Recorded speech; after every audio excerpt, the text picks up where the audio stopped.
ইউক্রেনের গ্যাস ও জ্বালানি অবকাঠামো লক্ষ্য করে শতাধিক ড্রোন ও ক্ষেপণাস্ত্র হামলা চালিয়েছে রাশিয়া।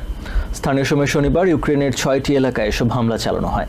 হামলায় 3 পুলিশ সদস্য সহ অন্তত 15 জন নিহত হয়েছে। আহত হয়েছে কমপক্ষে 21 জন। তবে রাশিয়ার বেশ কয়েকটি ড্রোন ও মিসাইল ভূপাতিত করে দাবি করেছে ইউক্রেনের বিমান বাহিনী। এ নিয়ে এক সপ্তাহে ইউক্রেনের বিভিন্ন জ্বালানি স্থাপনায় 7টি বড় ধরনের ড্রোন হামলা চালানোর দাবি করেছে মস্কো। রাশিয়া ইউক্রেন যুদ্ধে দুই পক্ষেরই এখন মূল লক্ষ্য হয়ে দাঁড়িয়েছে জ্বালানি অবকাঠামো।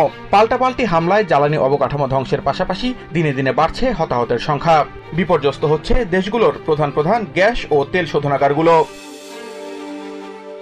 গত শুক্রবার মস্কোর দক্ষিণ পূর্বাঞ্চলীয় শহর রিয়াজেনে অবস্থিত রিফাইনারি এবং পাম্পিং স্টেশন লক্ষ্য করে বড় ধরনের ড্রোন হামলা চালায় কিয়েভ। এর জবাবে শনিবার ইউক্রেনের জ্বালানি অবকাঠামো ও একাধিক আবাসিক স্থাপনায় একযোগে ড্রোন ও মিসাইল হামলা চালায় মস্কো। এতে পুলিশ সদস্য সহ বেশ কয়েকজন বেসামরিক ব্যক্তি হতাহত হন। ইউক্রেনের ইমার্জেন্সি সার্ভিসের পক্ষ থেকে জানানো হয়েছে, পল্টোভা শহরের একটি আবাসিক ভবনে মিসাইলের আঘাতে অন্তত 11 জন নিহত হয়েছে। আহত হয়েছে 4 শিশু সহ অন্তত 17 জন। ধ্বংসস্তূপের নিচে এখনো অনেকে আটকা পড়েছে। ধারণা করা হচ্ছে মৃতের সংখ্যা আরও বাড়তে পারে।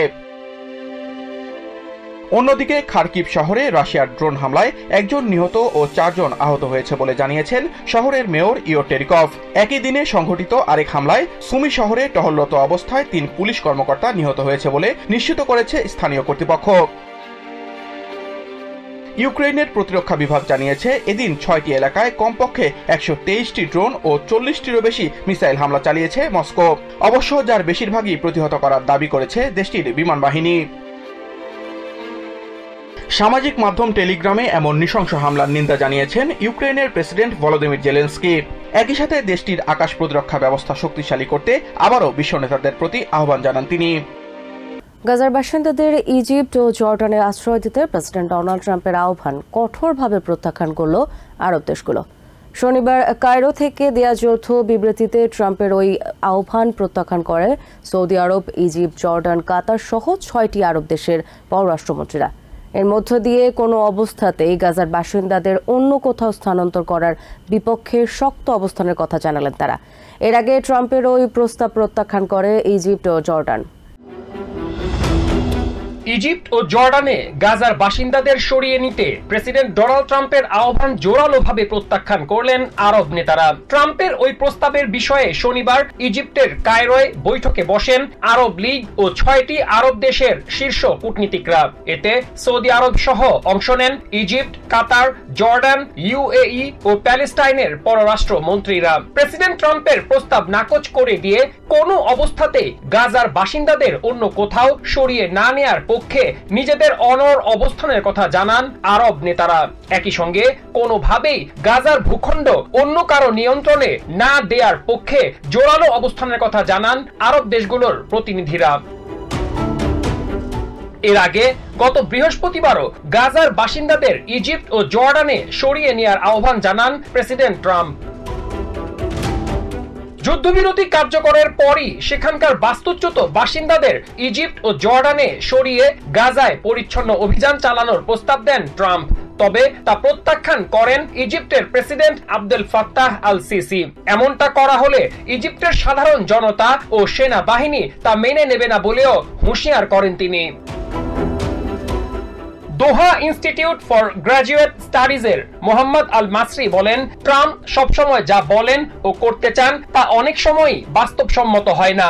মাসরির মতে, আমেরিকার প্রেসিডেন্টের আশপাশে থাকা কর্মকর্তারা অভিজ্ঞ হলেও ট্রাম্পের মধ্যপ্রাচ্য রাজনীতি সম্পর্কে ধারণা কম। ইজিপ্ট, জর্ডান কিংবা অন্য কোনো আরব দেশ গাজার বাসিন্দাদের আশ্রয় দিলে রাজনৈতিকভাবে তারা বিপাকে পড়বে বলেও মনে করেন এই বিশেষজ্ঞ। এদিকে ইজিপ্টে গাজার প্যালেস্টিনিয়ানদের আশ্রয় দিতে ট্রাম্পের আহ্বানের প্রতিবাদে সীমান্তবর্তী রাফা ক্রসিং এ বিক্ষোভ করেছে ইজিপ্টের নাগরিকরা। এ সময় আমেরিকার প্রেসিডেন্টের প্রস্তাবের কঠোর সমালোচনা করেন তারা। ইজিপ্টের নর্থ সিনাইয়ের গভর্নর খালেদ মেগাওয়ের বলেন, তার দেশের প্রেসিডেন্ট ও জনগণ থেকে শুরু করে সবাই এই আহ্বান নাকচ করেছেন। ইজিপ্টের কেউ চায় না যে প্যালেস্টাইনের নাগরিকরা গাজায় তাদের বাসস্থান ছেড়ে অন্য কোথাও যাক। এটা ইজিপ্ট সহ আন্তর্জাতিক সম্প্রদায়ের উদ্দেশ্য নয়। ইউক্রেনের প্রেসিডেন্ট ভলোদিমির জেলেনস্কি বলেছেন তার দেশকে বাদ দিয়ে আমেরিকা ও রাশিয়ার যুদ্ধবিরতির আলোচনা বিপজ্জনক হবে। এপির সঙ্গে সাক্ষাৎকারে তিনি বলেন, যুদ্ধবিরতি চুক্তির আগে ইউরোপীয় মিত্রদের মতামত নেওয়া বেশ গুরুত্বপূর্ণ। এদিকে সাবেক লেফটেন্যান্ট কেইথ কেলগ বলেছেন, এই যুদ্ধ বন্ধ হলে সারা বিশ্ব স্বস্তি পাবে। ইউক্রেনের প্রেসিডেন্ট ভলোদিমির জেলেনস্কি বলেন, ইউক্রেনে আগ্রাসন চালিয়ে সারা বিশ্বের সমর্থন হারিয়েছে রুশ প্রেসিডেন্ট ভ্লাদিমির পুতিন। শনিবার অ্যাসোসিয়েট প্রেসকে দেয়া সাক্ষাৎকারে তিনি বলেন, কিয়েভকে বাদ দিয়ে আমেরিকা ও রাশিয়ার মধ্যকার যুদ্ধবিরতির চুক্তির আলোচনা হবে বিপজ্জনক কোনো পদক্ষেপ। জেলেনস্কি আরও বলেন, যুদ্ধবিরতি পরিকল্পনা তৈরি করতে আরও আলোচনার জন্য ওয়াশিংটনকে অনুরোধ করেছিলেন তিনি। মস্কোর সাথে যুদ্ধবিরতি চুক্তির আগে ইউরোপীয় মিত্রদের সাথে আলোচনা করতে চান তিনি। ইউরোপিয়ান ইউনিয়নের সদস্য পদ নিতে আগ্রহী তার দেশ। এই কারণে ইউরোপীয় মিত্রদের মতামত নেওয়া গুরুত্বপূর্ণ বলে মনে করেন তিনি। জেলেনস্কি আরো বলেন, তার দেশ হুমকিতে রয়েছে, সেখানে একের পর এক ক্ষেপণাস্ত্র হামলা চালাচ্ছে রাশিয়া। তিনি অভিযোগ করেন, তাকে বাদ দিয়ে তার শত্রু রাশিয়ার সাথে গোপনে যুদ্ধবিরতির আলোচনা করছে আমেরিকা। ইউক্রেনের জন্য ট্রাম্প প্রশাসনের বিশেষ দূত সাবেক লেফটেন্যান্ট কেইথ কেলগ বলেন, প্রেসিডেন্ট ডোনাল্ড ট্রাম্প যুদ্ধ বন্ধ করতে পারবেন বলে তিনি মনে করেন। ফক্স নিউজকে দেওয়া সাক্ষাৎকারে তিনি বলেন, যুদ্ধ বন্ধ চুক্তির মতো ভালো কাজের প্রচেষ্টায় প্রেসিডেন্ট ট্রাম্প নেতৃত্ব দিবেন। ট্রাম্প সফল হবেন বলে আত্মবিশ্বাসী এই সাবেক সামরিক কর্মকর্তা। অন্যদিকে রাশিয়ার কুর্স্ক অঞ্চলের একটি আবাসিক স্কুলে বোমা হামলার একটি ভিডিও সামাজিক মাধ্যমে শেয়ার করে ভলোদিমির জেলেনস্কি লিখেছেন, কয়েক দশক আগে এভাবেই চেচনিয়ার বিরুদ্ধে যুদ্ধ চালিয়েছিল রাশিয়া। সিরিয়ার অনেক মানুষকে রাশিয়া হত্যা করেছে বলে জানান জেলেনস্কি। তিনি আরো বলেন, রাশিয়া একটি অসভ্য রাষ্ট্র। যুদ্ধবিরতি চুক্তির প্রথম ধাপের চতুর্থ দফা বন্দি বিনিময়ে আরও 3 ইসরায়েলি জিম্মিকে মুক্তি দিয়েছে হামাস। তাদের মধ্যে একজন ইসরায়েলি আমেরিকান নাগরিক। মুক্তি পাওয়া 3 জিম্মিকে স্বাগত জানিয়ে ইসরায়েলের প্রধানমন্ত্রী বেঞ্জামিন নেতানিয়াহু হামাসকে সতর্ক করেন, যুদ্ধবিরতি চুক্তি লঙ্ঘন করা হলে এর পরিণতি ভালো হবে না। চুক্তি অনুযায়ী এর বিনিময়ে 183 জন প্যালেস্টাইনিয়ান মুক্ত হয়ে গাজায় ফিরেছেন। দীর্ঘ 15 মাস হামাস ইসরায়েলের যুদ্ধ চলার পর তা বন্ধের চেষ্টায় গত 19 জানুয়ারি গাজায় যুদ্ধবিরতি কার্যকর হয়। যুদ্ধবিরতি শুরু হওয়ার পর এই নিয়ে চতুর্থবারের মতো বন্দি বিনিময় করেছে দুই পক্ষ। এই সময়ের মধ্যে 18 জিম্মি এবং কয়েকশো প্যালেস্টিনিয়ান মুক্তি পেয়েছেন। এর মধ্যে শনিবার মুক্তি পান 183 বন্দী। এর মধ্যে 72 জন ইসরায়েলের আদালতে সাজাপ্রাপ্ত ছিলেন, 14 জন ছিলেন যাবজ্জীবন কারাদণ্ডের আসামি। 111 জনকে বিচার ছাড়াই আটক রাখা হয়েছিল। এর আগে যুদ্ধবিরতির চুক্তি অনুযায়ী চতুর্থ দফা বন্দি বিনিময়ে হামাসের পক্ষ থেকে 3 জিম্মিকে মুক্তি দেওয়া হয়। হামাস ও ইসরায়েলি কর্তৃপক্ষের তথ্য অনুযায়ী মুক্তি পাওয়া 3 জিম্মি হলেন 65 বছর বয়সী ইসরায়েলি আমেরিকান কিথ সিগেল, 35 বছর বয়সী ইয়ারদেন বিবাস এবং 54 বছর বয়সী ফরাসি ইসরায়েলি অফেল ক্যালদেরন। 2023 সালের 7 অক্টোবর হামাসের নজিরবিহীন হামলার দিন এই 3 জন অন্যদের সঙ্গে জিম্মি হয়েছিলেন। ইসরায়েলের স্বাস্থ্য মন্ত্রণালয়ের জেনারেল মেডিকেল ডিভিশনের হেড হাজার মিজরাহি জানান, মুক্তি পাওয়া জিম্মিদের শারীরিক অবস্থা পরীক্ষা করে দেখা হয়েছে। 484 days after October the 7th, Ofer Calderon, Kit Siegel and Yarden Bibas have returned to Israel. At Sheba and Ichilov medical centers, the returnees are undergoing initial medical evaluation. মুক্তি পাওয়া 3 জিম্মিকে ইসরায়েলে স্বাগত জানিয়েছেন ইসরায়েলের প্রধানমন্ত্রী বেঞ্জামিন নেতানিয়াহু। অফের, Yarden ও Keith, আপনাদের ফিরে পেয়ে খুব ভালো লাগছে। ইসরায়েলের সব নাগরিক, বিশ্বের বিভিন্ন স্থানের অনেক মানুষের সঙ্গে আমার স্ত্রী ও আমি আপনাদেরকে আমাদের সঙ্গে পেয়ে খুবই আবেগপ্রবণ হয়েছি। যুদ্ধবিরতি চুক্তি লঙ্ঘন হলে হামাসকে চরম মূল্য দিতে হবে বলে আবারও সতর্ক করেন ইসরায়েলের প্রধানমন্ত্রী। এই বিষয়ে খুব স্পষ্টভাবে আমরা জানিয়ে দিয়েছিলাম যে চুক্তির কোনো লঙ্ঘন সহ্য করা হবে না। আমরা এই বিষয়ে দৃঢ় ছিলাম। আপনারা দেখেছেন এই শক্ত অবস্থান কার্যকর প্রমাণিত হয়েছে। বার্তাটি পৌঁছে গেছে, গ্রহণ করা হয়েছে এবং কার্যকর করা হয়েছে। ইসরায়েল আশা করে যে আগামী সমস্ত ধাপও নিরাপদভাবে সম্পন্ন হবে।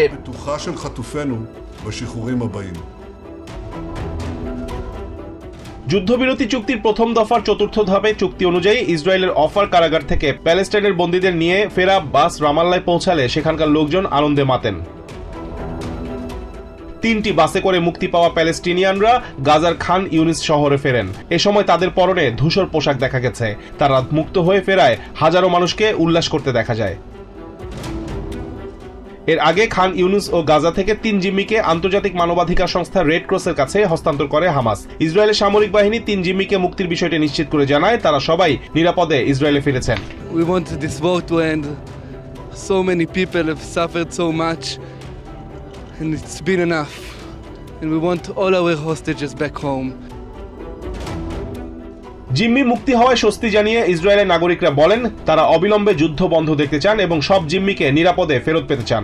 And I think that our government and our prime minister or crime minister, כמו I call him, don't make enough to bring them home. গাজার যুদ্ধবিরতির প্রথম দফা 42 দিনের। এর মধ্যেই 33 জিম্মিকে মুক্তি দেবে হামাস। অন্যদিকে কারাগারে থাকা 1900 প্যালেস্টিনিয়ানকে মুক্তি দেওয়ার কথা ইসরায়েলের। যুদ্ধবিরতির দ্বিতীয় ধাপ নিয়ে আগামী সোমবার আলোচনা শুরু হওয়ার কথা রয়েছে। দ্বিতীয় দফার যুদ্ধবিরতিতে হামাসের কাছে থাকা বাকি জিম্মিদের মুক্তি দেওয়ার এবং যুদ্ধ স্থায়ী বন্ধের বিষয়টি আলোচনা হওয়ার কথা রয়েছে। যুদ্ধবিরতির বিষয়টি মধ্যস্থতা করছে কাতার, ইজিপ্ট ও আমেরিকা। ব্রিটেনের চিত্রশিল্পী ও সাংবাদিক জর্জ বাটলার তার বই ইউক্রেন রিমেম্বার অলসো মিতে তুলে ধরেছেন ইউক্রেনের সাধারণ মানুষের যুদ্ধকালীন জীবনচিত্র। ইউক্রেনিয়ানদের যুদ্ধকালীন সময়ের বাস্তব অভিজ্ঞতা উঠে এসেছে তার চিত্রকর্মের মাধ্যমে। বিশ্বের বিভিন্ন দেশের সংকটময় পরিস্থিতিকে রং তুলির আঁচড়ে ফুটিয়ে তোলেন এই সাংবাদিক। রাশিয়া ইউক্রেন যুদ্ধ পরিস্থিতি নিয়ে প্রতিনিয়ত বিভিন্ন গণমাধ্যমে সংবাদ প্রকাশিত হচ্ছে।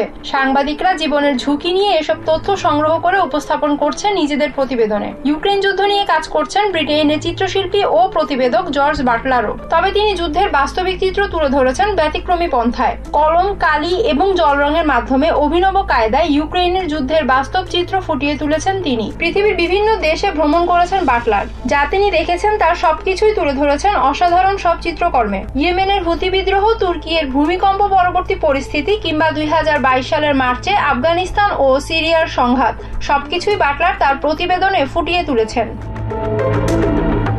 সবশেষ বাটলার পৌঁছেছেন ইউক্রেনের ওডেসাতে। ইউক্রেন পরিস্থিতি নিয়ে উদ্বিগ্ন ইউক্রেনিয়ানদের বাস্তব চিত্র তুলে ধরতে দেশটির এক জায়গা থেকে অন্য জায়গায় ছুটে গেছেন তিনি। ইউক্রেনের মেট্রো স্টেশন, আশ্রয় কেন্দ্র থেকে শুরু করে দেশটির যুদ্ধ কবলিত শহর এবং বুচা শহরের বৃহত্তম সমাধিস্থল সবখানে বিচরণ করেছেন বাটলার। সংগ্রহ করেছেন যুদ্ধ পরিস্থিতি নিয়ে কয়েক ডজন সাধারণ মানুষের সাক্ষাৎকার। বাটলার তার সংগৃহীত 25টি সাক্ষাৎকার চিত্রায়ন করেছেন তার বই ইউক্রেন রিমেম্বার অলসো মিতে।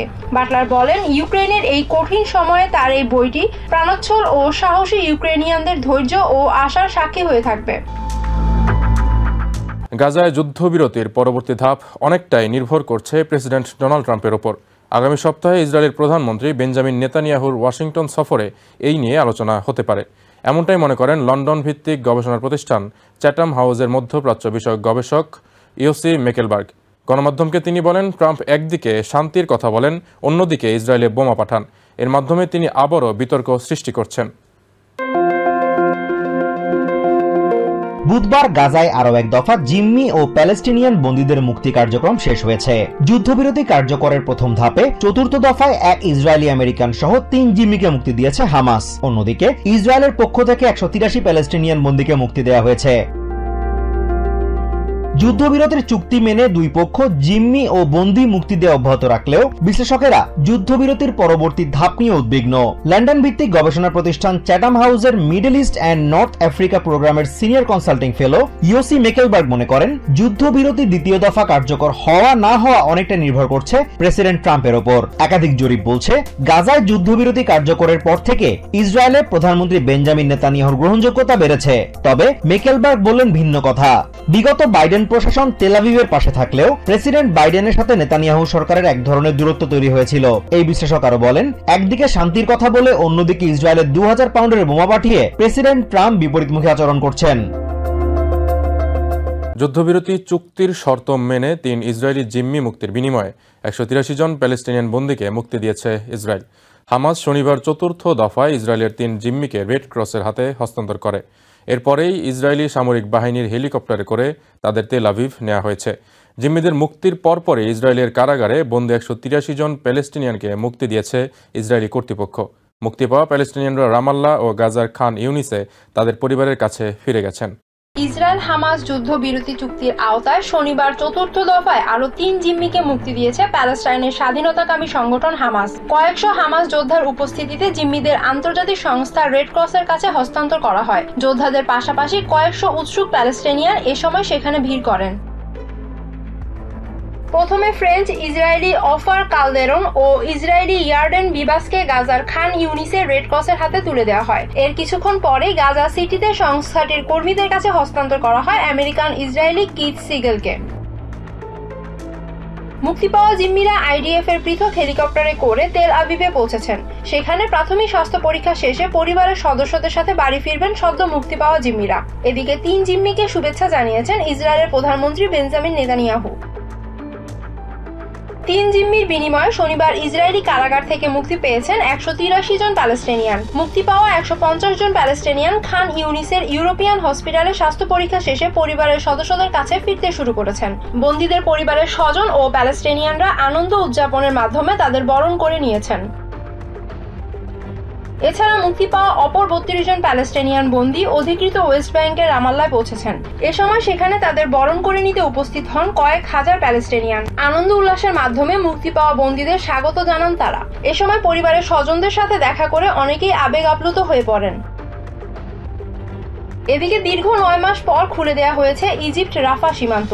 গত বছরের মে মাসে বন্ধ করে দেওয়া হয়েছিল সীমান্তটি। গাজার অসুস্থ ও আহত রোগীদের উন্নত চিকিৎসার জন্য ইজিপ্টে যাওয়ার সুবিধার্থে খুলে দেওয়ার পরপরই রাফা সীমান্ত দিয়ে 50 জন অসুস্থ রোগী এবং তাদের স্বজনরা ইজিপ্টে পৌঁছেছেন বলে জানিয়েছে গাজার স্বাস্থ্য মন্ত্রণালয়। হামাস সবশেষ ইসরায়েলি নারী জিম্মিকে জীবিত মুক্তি দেওয়ার পরে ইসরায়েল রাফা সীমান্ত পুনরায় খুলে দিতে সম্মত হয়। রাফা ক্রসিং পুনরায় চালুর মধ্য দিয়ে হামাস ইসরায়েল যুদ্ধবিরতি চুক্তি কার্যকর একটি শক্তিশালী অগ্রগতি দৃশ্যমান হয়েছে বলে মনে করছেন বিশ্লেষকরা।